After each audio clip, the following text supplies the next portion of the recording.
আসসালামু আলাইকুম। আমি মমতাজ ইসলাম নবকুমার ইনস্টিটিউশন ও ডক্টর শহীদুল্লাহ কলেজের পক্ষ থেকে নতুন বছরে তোমাদের অনলাইন ক্লাসে স্বাগত। বাচ্চারা, আমি তোমাদের পঞ্চম শ্রেণীর বিষয় বাংলাদেশ ও বিশ্ব পরিচয় এই বইটি প্রথম অধ্যায় পড়াবো।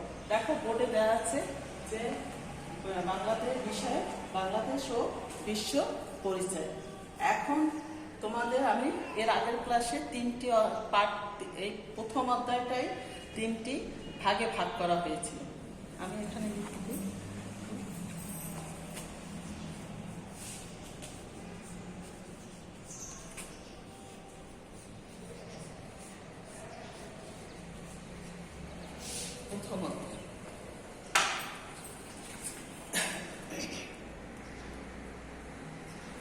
প্রথম অধ্যায়, এখন আমি এর আগের ক্লাসে তোমাদের প্রথম অধ্যায়টাকে 6টি ভাগে ভাগ করা হয়েছে।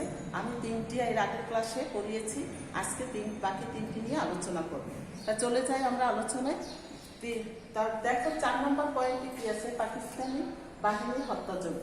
পাকিস্তানি বাহিনী আমাদের কিভাবে হত্যা করেছে সেটা 1971 সালে 25শে মার্চ প্রেসিডেন্ট ইয়াহিয়ার নির্দেশে পাকিস্তানি সেনাবাহিনী রাজারবাগ পুলিশ লাইন, ইপিআর সদর দপ্তর, পীরখানা, ঢাকা বিশ্ববিদ্যালয়, আবাসিক হল, শিক্ষকদের বাসভবন সহ শহরের বিভিন্ন স্থানে তারা আক্রমণ করে। সেই আক্রমণে কার নির্দেশে? পাকিস্তানি সেনা প্রধান, সেনা শাসক ইয়াহিয়ার নির্দেশে।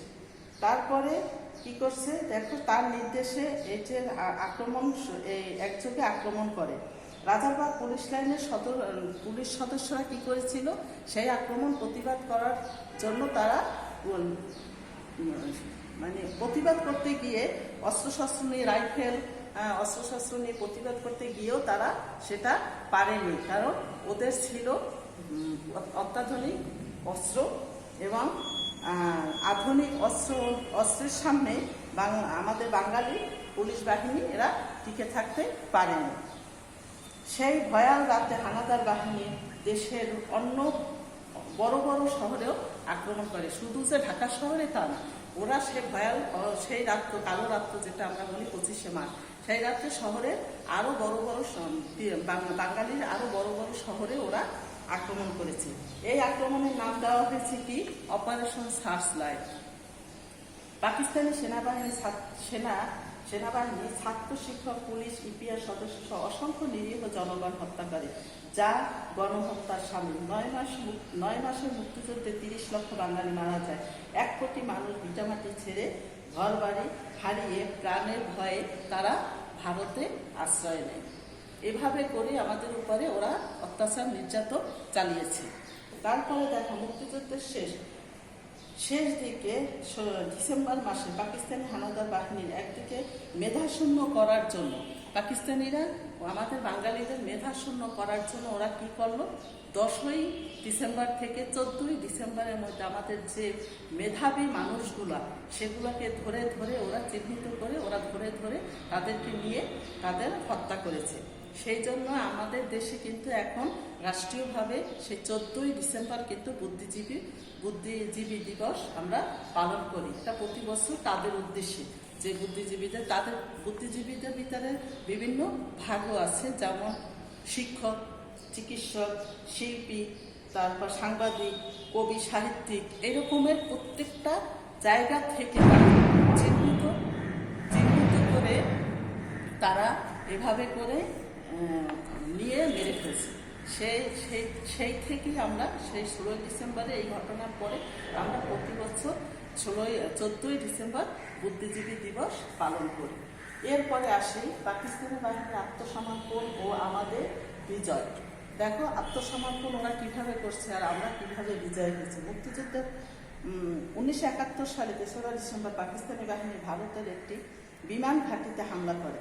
এর আগে দেখো, বিমান ঘাঁটিতে হামলা করে কারণ পাকিস্তানের মিত্রবাহিনী লেফটেন্যান্ট জেনারেল জগজিৎ সিং আরোরার নেতৃত্বে 1971 সালে 21শে মার্চ মিত্রবাহিনী ও যৌথ বাহিনী মিলে গঠিত হয়। মিত্রবাহিনী ও মুক্তিবাহিনী মিলে গঠিত হয় একটি যৌথ বাহিনী।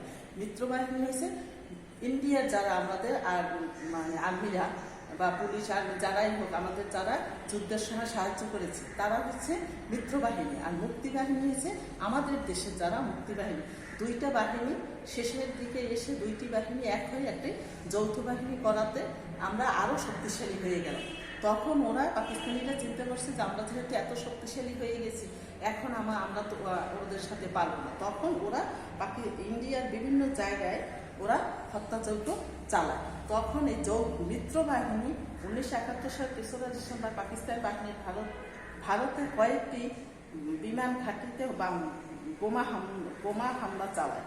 এর ফলে যৌথ বাহিনী একসাথে নৌ আকাশপথ প্লাটুন আকাশপথে আক্রমণ করে। তীব্র আক্রমণের ফলে 1971 সালে 16ই ডিসেম্বর পাকিস্তানি বাহিনী আত্মসমর্পণ করে। যখন এই যৌথ বাহিনী একই সাথে বিভিন্ন জায়গায় আক্রমণ শুরু করলো, একটা পর্যায়ে ওরা হেরে গেল, ওরা আত্মসমর্পণ করলো।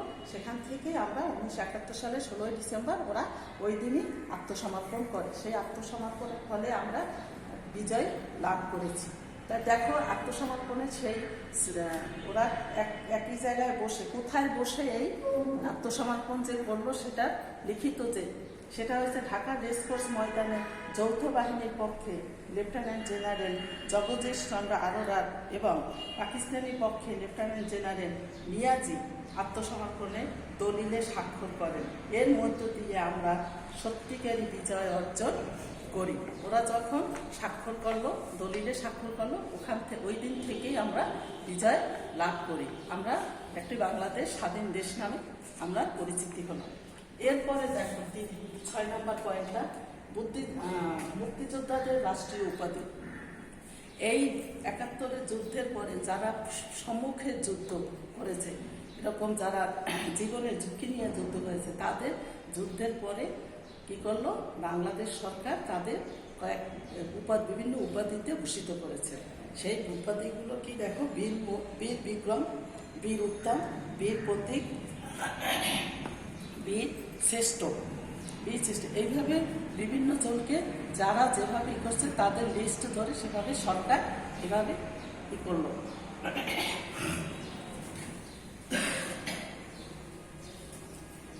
সরকার তখন তাদেরকে এই বীর উপাধি, বিভিন্ন উপাধিতে ভূষিত করলেন।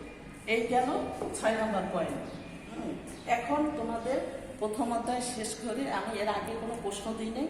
এখন আমি বাকি 3টা পড়িয়ে আমি তোমাদের কিছু HW দিয়ে দিচ্ছি, এগুলো তোমরা করে নিবে।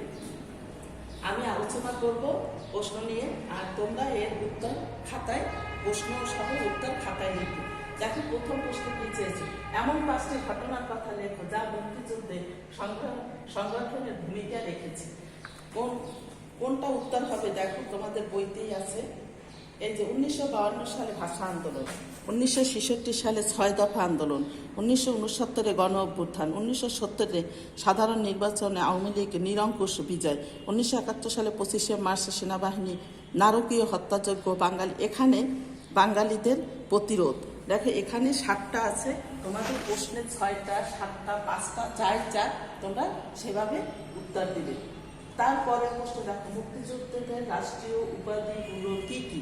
এইমাত্র আমি যে বললাম রাষ্ট্রীয় উপাধিগুলো কি, বীর বিক্রম, বীর উত্তম, বীর শ্রেষ্ঠ, বীর প্রতীক। এভাবে সুন্দর করে গুছিয়ে তারপরে লিখবে। তারপরে মুক্তিযুদ্ধে ভারত আমাদের কিভাবে সাহায্য করেছে।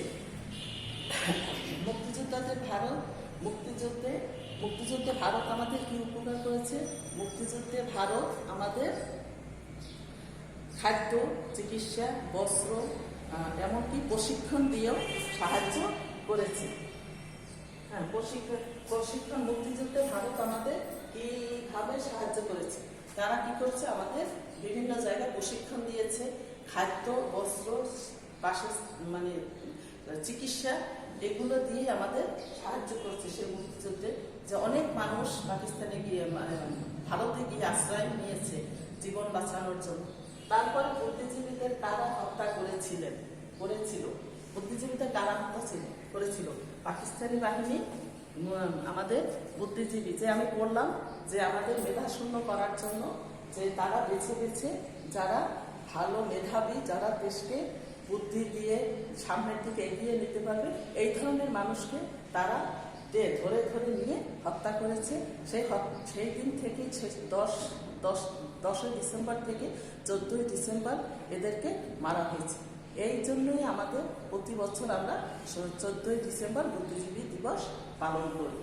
এই প্রশ্নের উত্তর আমি সংক্ষেপে বললাম, তোমরা এটা সুন্দর করে গুছিয়ে খাতায় লিখবে। প্রত্যেকটা প্রশ্নের অ্যান্সার বইতে আছে, তোমাদের খাতার কোনো টেনশন নাই যে কোথায় পাবো অ্যান্সার। তোমরা বই অধ্যায়টা ভালো করে পড়লে তোমরা প্রত্যেকটা প্রশ্নের অ্যান্সার পেয়ে যাবে। তাহলে ঠিক আছে, আমি আজকে প্রথম অধ্যায় তোমাদের শেষ করলাম। তোমরা এই অধ্যায়টা ভালো করে পড়বে এবং বুঝে প্রশ্নের উত্তরগুলো লিখবে। এরপরও তোমরা যদি প্রশ্ন এর ভিতরে ছোট ছোট প্রশ্ন বের করতে পারে তাহলে তো ভেরি গুড। তোমরা আরও প্রশ্ন বের করে প্রশ্নের উত্তর লিখে ফেলবে এবং ভালো করে একটু পড়বে। তা ঠিক আছে, আমি আর আগাবো না, আজকে এখানে শেষ করি। তোমরা ভালো থাকো, সুস্থ থাকো। আল্লাহ হাফেজ।